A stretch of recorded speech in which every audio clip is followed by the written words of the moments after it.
What are the things to pay attention to gauge organic rank? And what are some ways to increase your organic rank?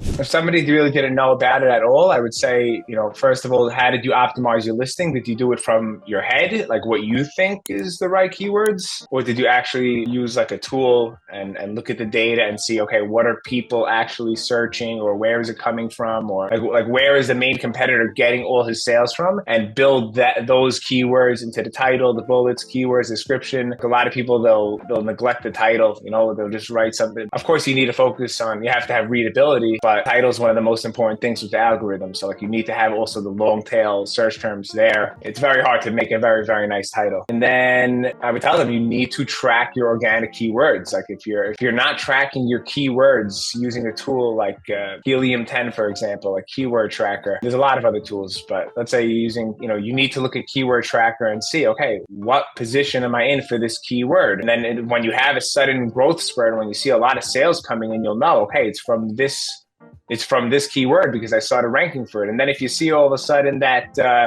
let's say your sales suck, and like you're supposed to look back at your competitor and see like, listen, my competitor is getting majority of his sales from these 10 keywords. I need to focus on these 10 keywords. I don't need to focus on a million other things. Like I know, because you could easily narrow it down and say, okay, he's getting his sales from these keywords. Where am I? Like you need to make sure you don't have to get there overnight, but you need to make sure you're going in the right direction. Right. You're not going in the right direction. It's just saying the same for weeks and weeks, and something's wrong.